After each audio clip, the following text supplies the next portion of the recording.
How are you? Good, how are you? Welcome, welcome. Thank you. Tell us your name. My name's Anna Quinn. Give us the full, like, your whole Instagram and all My that. spiel. It's Anna Quinn Fitness. It's my Instagram and my YouTube. And I am online, I do personal training. I was a trainer for 7 years. So I do online right now. I have an app, and my app's called Modest Muscle.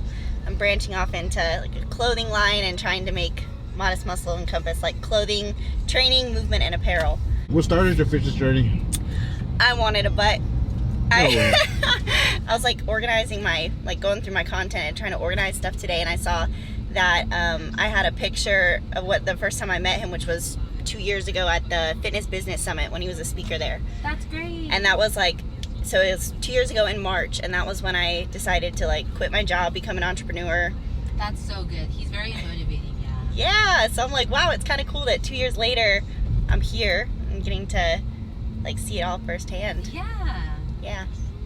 Tell us about how you reacted when you found that you were chosen.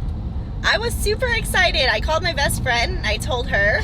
And then everything happened real last minute. So Yeah. he told me, but then I didn't we didn't have a plan. So I was like, is this is it really happening? And then literally last night he posted the video. I was like, so it's official. And then I got the confirmation email and everything. So yeah. Awesome, I think I just awesome. didn't know it was, official. It's real. You're here.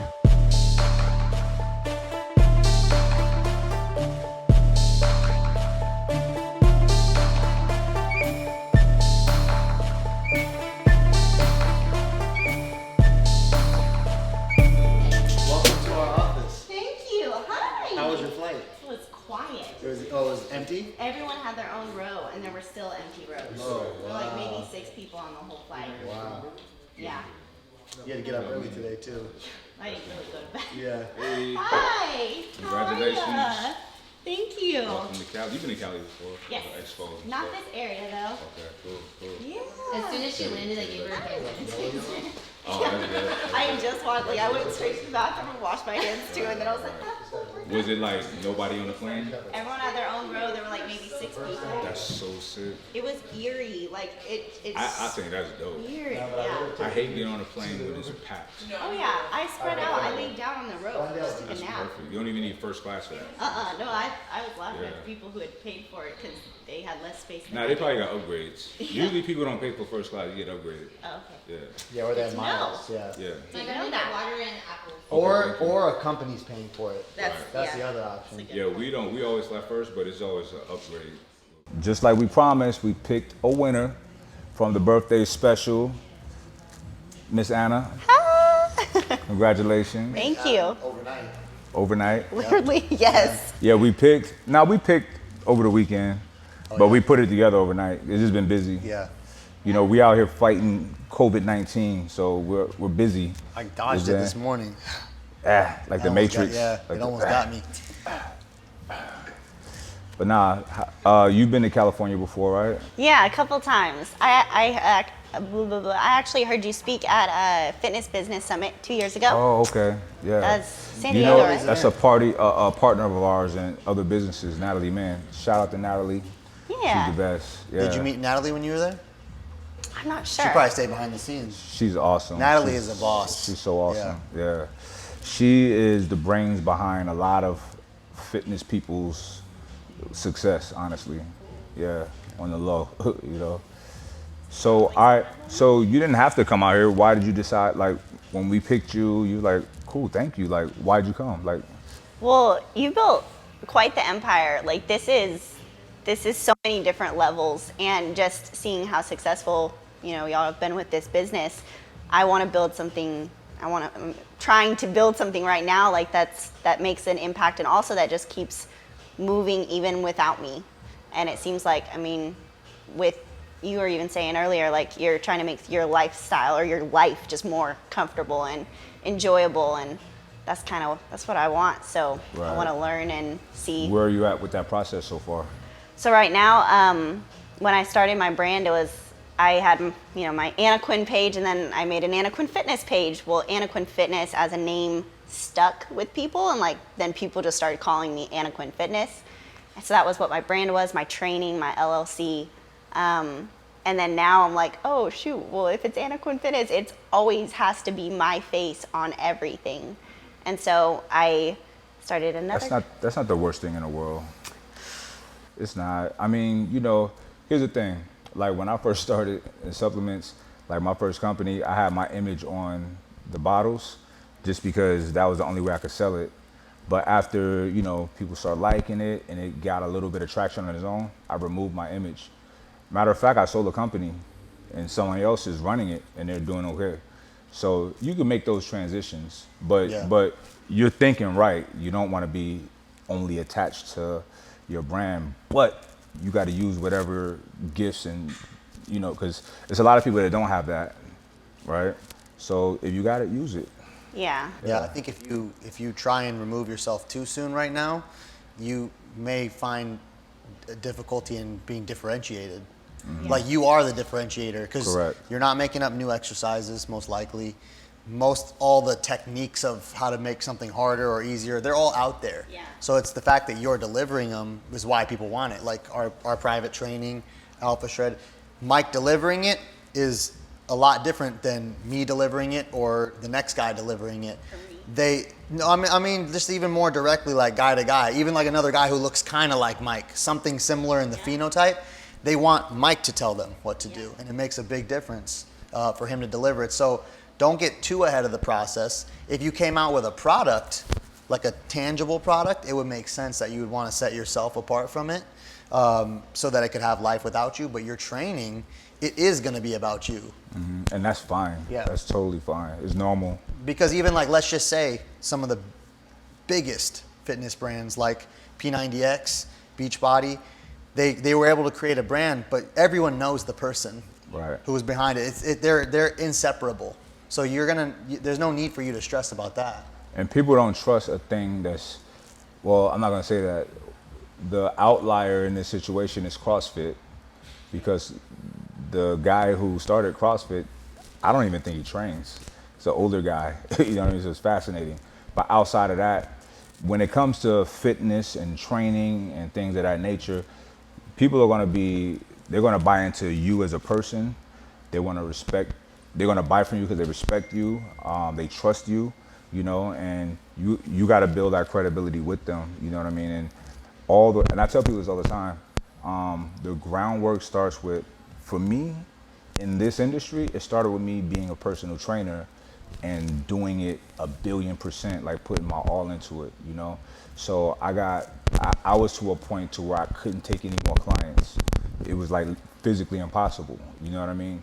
So, okay, I kind of know what I'm doing, and I was so invested with every person, you know what I mean? So that foundation of just hard work, and Sean the same. Sean started out in retail in sports nutrition, even though his education was in the nutrition side, but he worked in the store, worked his way all the way up to owning stores, you know what I'm saying?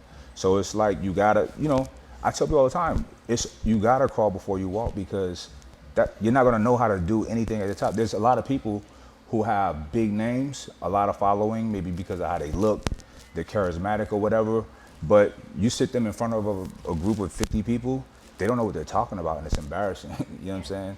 So you build that solid foundation the right way, take your time and do it. You're confident, it's solid, and people really respect you and trust you in whatever service or products that you come out with. They're gonna most likely buy from you, you know what I mean?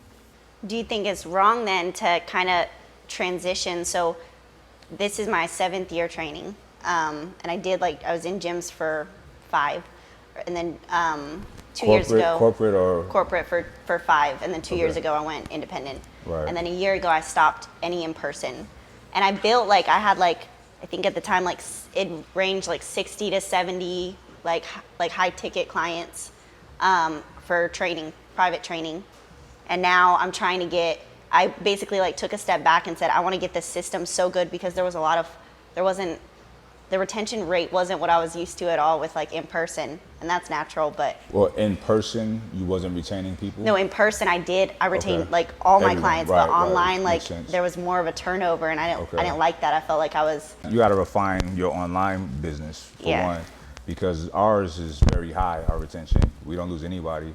And we know that in the industry, it's very common for people to keep losing people. But we do a lot, though. You know what I mean? For what they pay us, we get way more. You know, a lot more than other people. But that's okay. We're all right with that. Because, I mean, we are proud of what we do. And I want people to be happy with their services. You know what I'm saying? So that's something you got to look at. Maybe tonight at dinner we can sit down and look at exactly what you're doing and give you some pointers. Yeah, because there's so many factors: what you're charging, what they're getting, and who you're going after. That's been the last like few months that's why I stepped back. I said I'm gonna make the system like beautiful. Like they get personalized texts from me if they miss a workout, like any day, just one of them. And so How do you know if they miss a workout? I have them schedule out all of their workouts for the week when I put them into their program. They like drag them to the day, and then I have someone who checks the overview every day and like gets a list of everyone who What program is that? Trainer Eyes. Okay, got it. We're familiar with that. Yeah. Yeah. So I've been trying to, and the retention rate now is really, really good. But now it's like, I'm like, okay, do I want to dive back in as like the trainer, or does it make sense to bring others in? Did you stop training people in person? A year ago. Why? I didn't like it that much. I was burned out on it, Okay, and I was I making a understand lot that. more money too doing online. Yeah. My in-person rate with where I was located at the time and what I was charging, and factoring in like travel, was like $30 an hour, and with online the average was like $400 an hour. Yeah. Like it was okay. crazy. Yeah, for sure.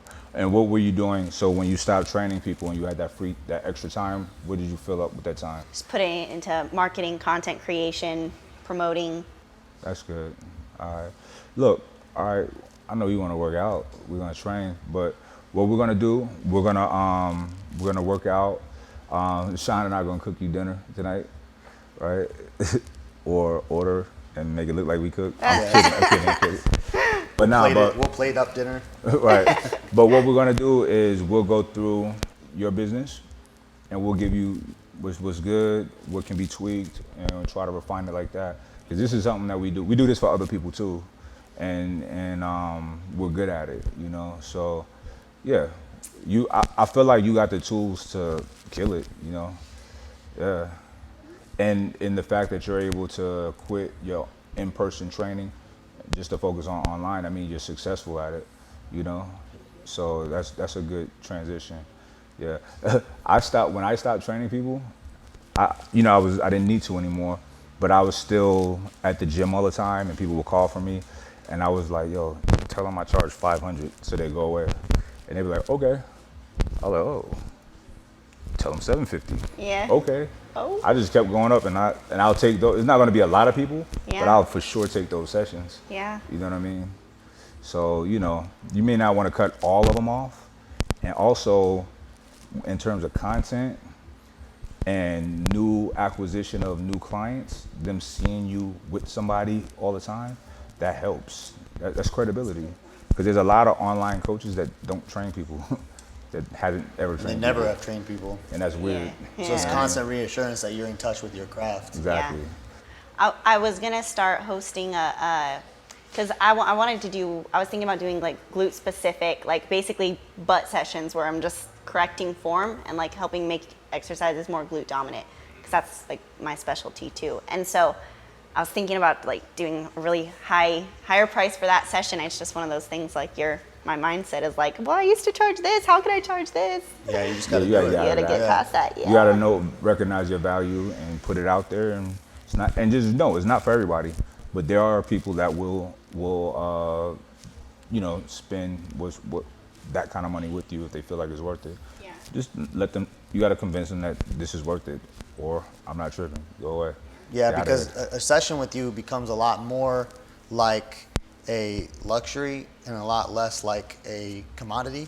Because if you think about what does regular personal training cost, yes, it's like 50, 60, 70 bucks a session, but that's not what they're paying for. If they're coming to you, they're coming for you, and it's something different. That's why Mike said these numbers of 500, 750, 1,000, 1,500. 1,500. There's people that fly from another country. Yeah, and pay that pay money. 1,500. Yeah. And Because I'd be like, damn, I want to go to lunch. Like, Yeah. I want to take them to lunch afterwards. just give them $100 after Yeah, a set. like I'm like, thanks. Yeah. You know what I'm saying? But I also bring a lot of value to the table too, because Yeah. they're gonna be right here on YouTube. You know what I'm saying? And that puts them on the map as well. You know, so it's up to that person to capitalize off of it. You know what I mean? So just you know, you gotta think about my thing. Both Sean and I, we're like, how much fucking value can we give somebody? You know what I'm saying? There's people that want to give as little as possible and try to take the most money as possible. You know what I'm saying? There's even people that preach, give. And they're not. They take, right? It's all psychology, man. And people get caught up in marketing. Here's the thing. We're not good at marketing. I'm gonna be honest with you. We don't have a robust marketing campaign. We don't. But we're fucking honest as shit. We're transparent as shit. And we give. And we're good at what we do. And we fucking give. And it's working out. You know what I'm saying? Like, really good. I've noticed a huge standstill in my business, but also my content or my following. I'll still get clients, but the more value I provide, I feel like the less engagement I get, the less, if I form videos, knowledge, nutrition information, I'm giving solid content, it gets oh cool, 300 likes. I post a selfie and it's oh wow, 2,000. Okay, well if you see that selfie works, Sean was having a conversation with someone about this the other day. You're building credibility by giving real solid information, right? Smart people are looking and watching this, right? But you know, this generation that we live in is ADHD, is something real fast. I can't read anything, you know what I'm saying? Move on. So if you know that they're paying more attention to that selfie, pitch in the selfie video picture. You know what I'm saying? Yeah, you did that. You put it in your caption for an IG Live or IGTV or something. You said this is just clickbait or something, and then It is what it is. pitched. It is what it is. You know what I'm saying? Yeah. So, you Yeah. know what works, you run with that. You know. You have to vary the content, because if you notice you're getting more engagement on the selfie style, is literally what we talked about the other day Yeah, with 100%. another person, and it was exactly the same thing, where this individual creates a lot of extremely high level content, but then gets the most engagement on Just a looking picture cute. of her. Yeah. Yeah, Mhm. and it's the same story, but nonetheless, she's saying I get a lot of sales off of that. Sales come in line with those selfies, but it's because people then look at what else is there. You got the credibility. Yeah, your legit stuff is what substantiates the purchase. 'Cause Because if you didn't have that, you wouldn't get the purchases. You wouldn't sell anything. And this is Yeah. something that we know for a fact, that we've tested with people with huge followings, cute, gorgeous, whatever, nothing but the cuteness, can't sell anything. Yeah. People are like, shut up and show me your butt. You know what I'm saying? You see what I'm saying? Versus, her butt's great, I want a butt like that. I'm all in.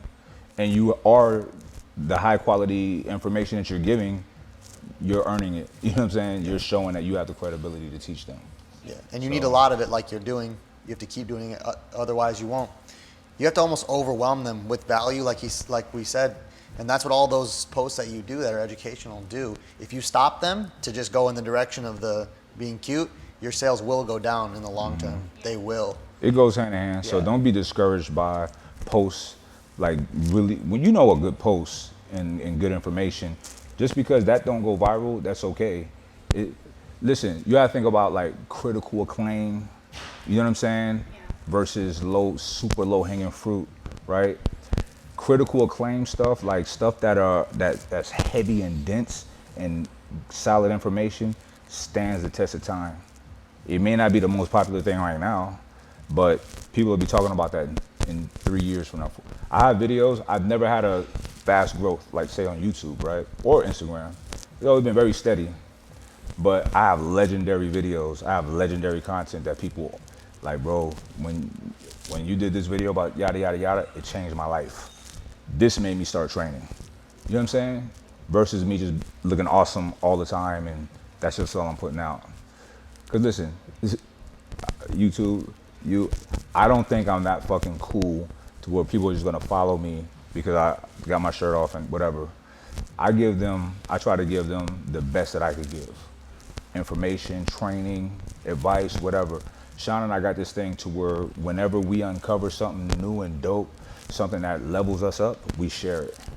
You know what I'm saying? So people get valuable information. I had a video that went viral about vegetables. You know what I'm saying? And because it's valuable and people need to hear value from people that they think are cool. You know what I'm saying? Everybody wants to be better. Everybody wants to be healthier, more fit. They want to be like really healthy. And you know that our industry is not about health all the time with most people, right? So when you're providing the real health and you're looking the part, that's credibility. You got to put it out there and let them see them cakes. You know what I'm saying? But not in a raunchy way, not in a sexual way, because that shit don't work either. They don't sell nothing. They sell memberships on fans only pages, and that's it. You know what I'm saying? And nobody wants to do that. I mean, Sean got a page, but I don't use it. You know, it's not my primary source. It's not the primary thing. As long as it isn't the primary. But the link is in my bio. Link's in the bio. Yeah. Swipe up. Today y'all get a special. You know what I'm saying? First week free. But it's not my primary source of income. Yeah. It's not under Sean, it's under Gator. Yeah. Why is that? Because I don't play that shit. Gator don't play that shit. All right, anyway. Let's go train. Yeah. Woo! Let's do it.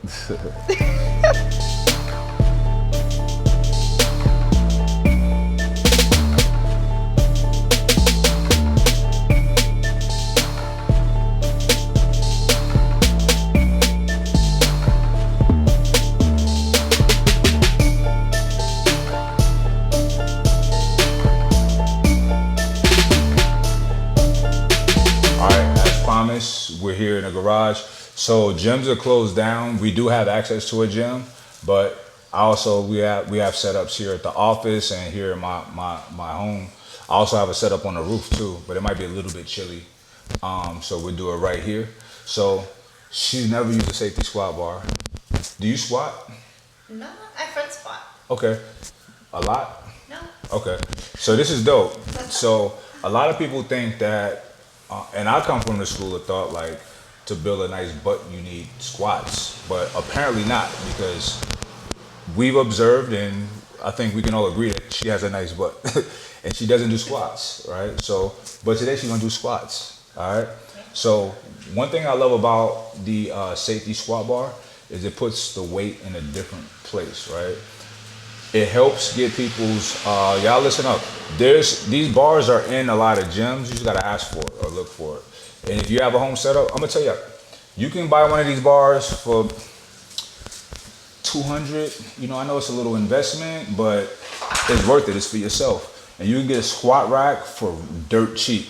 I think this one was about $400 or $500, but you could get one, a single standing one, for like no bullshit, like $100. Something used on like OfferUp that you can move around. It's only two things with pegs.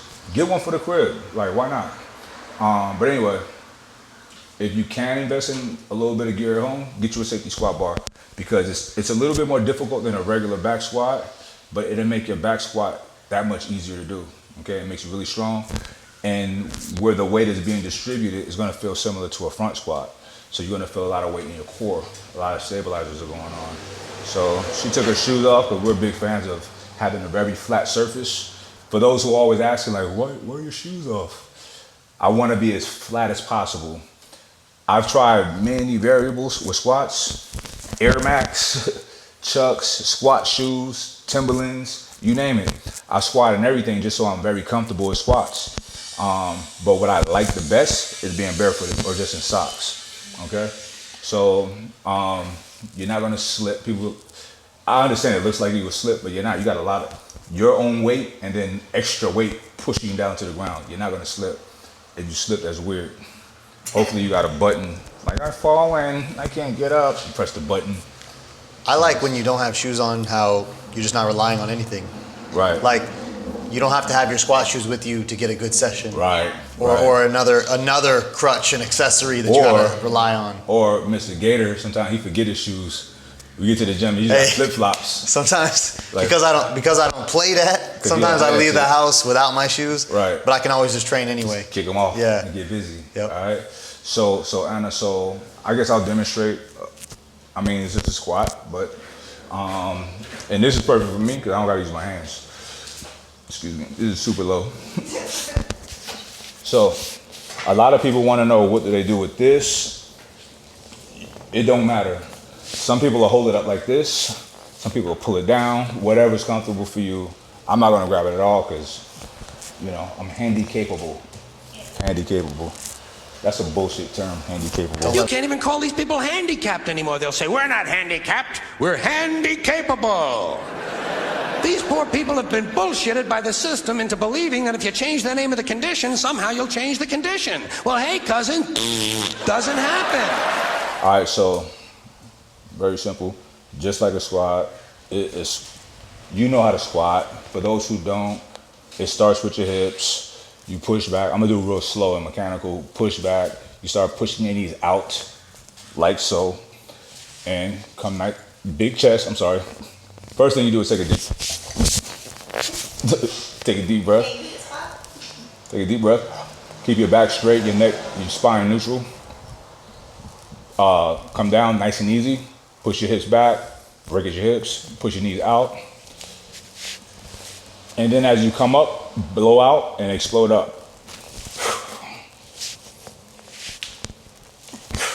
Feet position is whatever you're comfortable with. Some people like to go wide. Some people about very neutral. We can do narrow. You can do 1 foot if you want, because Sean's gonna do that next, right? Yeah. 1 foot, 400 pounds, easy. It's my specialty. All right, that's it. So we'll have you warm up with just the bar. So yeah, y'all. So y'all see me like we do home workouts without weights, home workouts with weights. Go to the gym, you name it. You know, the whole thing is just to stay active, regardless of the circumstances. A lot of gyms are shut down. We still get it in.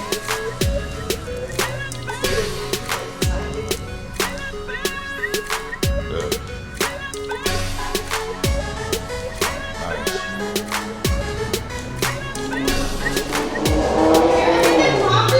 It's okay. That's normal. Just explode up and come up. Even when the weight is light, you want to explode up like it's heavy. Because how you practice is how you want to play.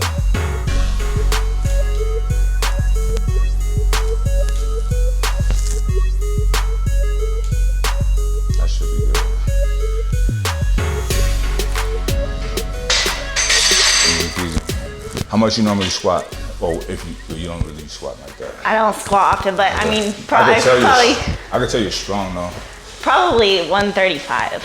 25 upstairs. Okay. You upstairs on the roof? Yeah. Okay. I mean, I can hip thrust over 500 pounds. Yeah, I can never tell squat. you're super strong. So. And I can front squat 135, but for like 3 to 5 reps, depending on my Front food. squat, so you go back squat probably 2 plates.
You know, when you're a coach like me, you just sit in the beanbag and call the shots. So Anna hasn't done any. You haven't lifted weights in how long? Like a week. Because of it's shut down. So we're gonna do some. We did lower body. We're gonna do some upper body as well. So I'm a big fan of total body exercises anyway. Just burn fat throughout the entire body, build muscle everywhere. So we're gonna go with a little bit of shoulders. So what she's gonna do is a circuit. No problem. We're gonna start out with the standing really just don't want strict people on shoulder press. Amazon. I'm a big fan of standing presses, as a lot of y'all know, Yeah, thank because you. it just keeps it works your stabilizers, it keeps the core nice and tight, and it builds muscle off your obliques, your abs, your lower back, the whole nine, and it looks dope, right? So we'll go from 5 to 7 reps there, depending on how you do. Then we'll come right over here to upright rows, 10 reps. Now keep in mind, if this stuff is looking too light for you, I'm gonna increase the reps, all right? And then we're gonna go right back to the dumbbells to do medial delt raises, side delt raises, all right? Okay. So it's a circuit, no breaks for that. All right. All right, are you ready? I'm ready. Are you ready? Let's get it. You don't want to Let's get sit it. back in your chair? I'm gonna get back to the unicorn in a minute. Okay.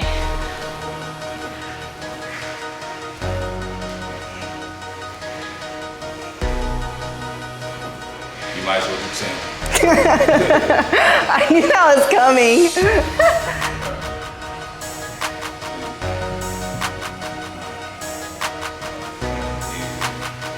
Right there, upright rows.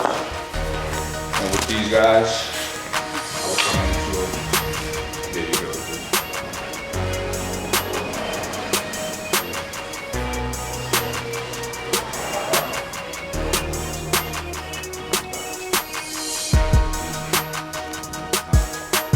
Bottom.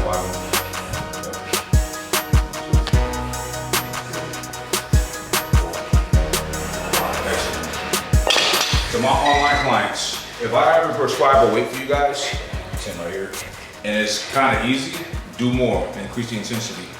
You gotta train instinctively. I give you a guide, but you know where you're at. You don't want to cheat yourself. Get as much as you can. Don't waste your time. Come on. What's your count? 12. Okay. Go to 15. Fuck it. Oof.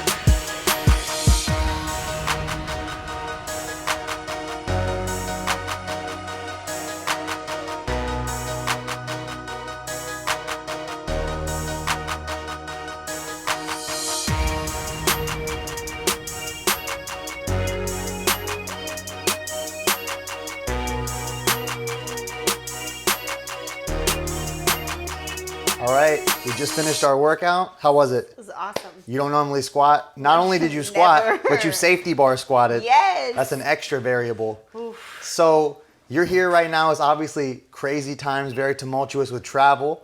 You're a young, healthy individual, so we're not super duper worried. We're taking the precautions that are necessary, but we want to recover from our workout. So I'm gonna make you a shake. You get the VIP treatment. So I'm gonna put some water in the blender. We're gonna do Planta, obviously, the only protein that matters, organic plant-based protein. But I'm gonna supercharge it for you. I'm gonna put overtraining solution in it. I actually haven't seen this, so you have to tell me what's in it. This is our post-workout recovery product. We came out with it like 4 years ago. It's not a new product. It has nothing to do with the circumstances right now. And the reason we came out with it is Mike is a big proponent of training until you cannot go anymore. That's how you get fast results. That's how you make rapid adaptation. But there's an outcome from that. Sometimes your immune system can get suppressed and a little bit compromised. That's why some people who work out a lot are like consistently having nagging colds or whatever because they're not quite recovering fast enough. So we came together and said, let's develop a formula that can fix that. An overtraining solution speeds up not only muscle recovery, but also, and more importantly, immune recovery. So we're actually going to rename the product moving forward OS simply, so people don't think it's only good for people who work out, because it's really a super immune booster more than anything. Which is really great for Huge for everybody right now. now. Yeah, and there's 2 different ways it does it. It has an ingredient called Imulina. That Imulina is an extract of spirulina, something I think a lot of people are familiar with. It's a health product. It will activate something called NK cells. It will attack and eliminate any pathogen that enters your body. So why is that relevant right now? Well, there's a major pathogen that's going around that you don't want running rampant, but even just normal stuff that we're coming in contact with. If you have a stressful life, if you work out hard, if you travel a lot, for whatever reason, you don't want to be susceptible. You want to have your NK cell activity maximized. Overtraining solution will help you do it. So I'm gonna put that in your shake too. So what's your body weight? 134. You're not supposed to ask a woman that, but I do that because if you're somewhere in the range under 200 pounds, your shakes are probably good to go with just one good scoop of Planta. And I'll put that in there. And then the full serving of OS is 2 scoops. You put that in your shake after you train. Now it's tasteless and flavorless. You can really just put it in water if you want to, or even take it to the dome, but I'm gonna mix it right in your shake. Done. Cool. A little ice. Okay, so basically what you're saying is when you're taking this, you're way less likely to get sick. That you're less likely to get sick. You're more likely to operate at a high level, and if anything enters your body, any type of pathogen, there's 2 ingredients. The Imulina will help to kill anything that does get through, but in the first place, the colostrum extract that we have in here will bind to pathogens and eliminate them before they even penetrate your body. So it's a double whammy. Okay, so Yeah. like when they tell you not to work out if you're taking antibiotics, because those antibiotics are or your body needs to recover. Basically, like this is a preventative thing, and it's keeping your body recovering before you even get sick. Exactly. Yeah. We'll blend this up. 1 eternity later. All right, all done. Now's the moment of truth. To recovery. That's good. All right, we're gonna get Anna checked into her hotel, and then Mike and I have to get ready and make our plans for dinner.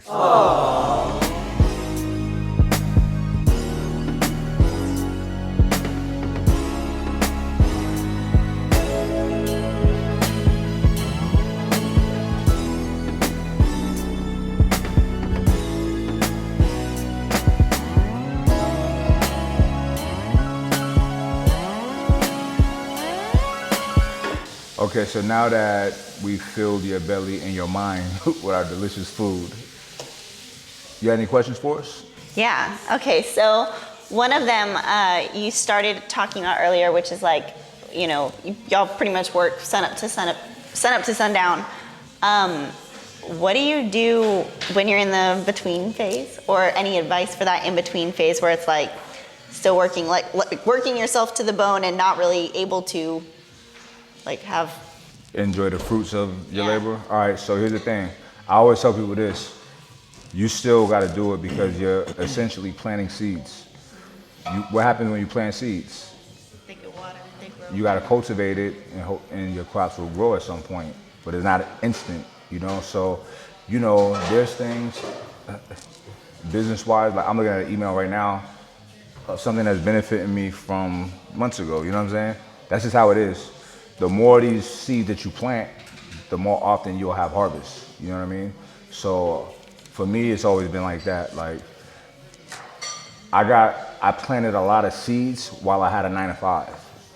Or it wasn't 9-to-5, but I was working as a personal trainer in the gym, you know what I'm saying? So I planted a ton of seeds. I got a lot done. Then, also something that changed in my life at that time, I had a nice group of friends in Long Beach. We had a ball together. I love these are still my guys. But I just didn't see them that much anymore because when there would be a Taco Tuesday or whatever, I'm studying and working on this business, you know what I'm saying? And my lifestyle just didn't fit that no more. I can't be hungover for training the next day, you know what I'm saying? So, but yeah, that was it. I kind of had to separate myself from people I care about, my friends, from the social stuff. But these are still my friends. And yeah, that was it. So it was still a sun up to sundown thing for me, even when the harvest wasn't ripe for the picking yet. What about you? I think what I've come to accept and understand is that while you'll figure out how to create some fun opportunities and times, you'll never be able to change your mindset, because if you have the mindset that it takes to become successful at this type of stuff, where you're working for yourself and you're creating your own opportunities and bringing them to life, that's not something you can just turn on and off. Yeah. Like everyone that I know including us and other people, everything could be a lot simpler if we just like stop trying to do new things and just focus only on the stuff we have. And you keep saying you're gonna do that. That's what I find myself doing. And then like another good idea happens, and it's one that you just can't say no to because the desire is in you. And if that desire wasn't in you, then you probably weren't gonna make it. So it's a catch-22. The very same skill set that makes us successful is the reason why it will never just be chill. I don't really think I'll ever retire because it's fun. Me putting my thoughts and ideas out and receiving something for it and people thinking it's cool is fun. You know what I'm saying? Creating value is fun. Yeah. So like people. And it's not taxing. And it's not, you know what, but it's not for everyone. You know what I mean? And that's some, okay. Yeah, and some people it's not for them, and they don't have that mindset, and there is literally nothing wrong with that. Even friends of ours in the industry, you know, they preach this, like, you gotta work for yourself, don't work for people, yada, yada, yada. I don't agree with that. Listen, if there was somebody I respected and I would happily, and they had a position for me that paid good money, I'm there, I do it. You know, I'm not saying forever, but I have no problem being number 2, number 3, or subordinate to someone I respect. Not all CEOs or business owners are successful. And then, you know, you have people that make a lot, and it's stressful because it's a lot of pressure. There's a lot of people that depend on the boss. It's a lot of pressure, you know? There's not one monolithic formula that just works for everybody. Well, so I guess then better would be, when do you start delegating? Because neither work for me right now, because both of them, it's like if I work sun up to sundown, I'm still stressed. And if I cut time off, I'm still stressed. Like, I'm still not getting it done. What's wrong with being stressed? Right? Nah, for real. Stress could be your best friend or it could be your worst enemy. We all deal with stress, but it's how you deal with it. For me personally, stress motivates me. I inhale it and use it as fuel. Yeah, but I mean, like, not having time where you can shut your brain off of business. Like, that's one thing with being a business owner, I feel like. Now let me be realistic. This is what I said. I said, from the time that we get up until, and I say for me, crash, because I fall asleep when I just can't go no more. I don't try to fall asleep. It could be something productive being done. I'm not saying that's how it is every day. Yeah. But it can be. It's that much to do, you know? But everybody shuts off at a certain time, you know? I can't reach him at a certain time. Yeah. And you can't reach me at a certain time, so. Yeah. You know. We try, you know, I've been trying, and it's still an area of improvement to have like a end of the day, you know, and it just consistently will go past that because we're growing, you know. It's always easier to just try and maintain something than it is to try and grow it. Yeah. And we keep doing more and more and more, so we have to like normalize those things and put processes in place. And that's the thing. We could, if we would just stop, like, we would be fine, but every time we keep adding something new, and you're in that type of a phase where you're trying to add new things into your business and reach further heights, stress is the name of the game. Yeah. Like, as soon as you feel like at ease, that means that you're not doing anything new anymore. Yeah. That's what it would mean. If the weight is easy, if the work is easy, it's not hard anymore, that means that it's no longer gonna have a big outcome. And I think that's a dangerous place because the market changes all the time. Yeah. And if someone is complacent with just how they do it, they're close to, hey, I'm good like this. When it changes, you ain't gonna be able to deal with that stress, you know? Or just have that wherewithal to already be bouncing ready for the next thing.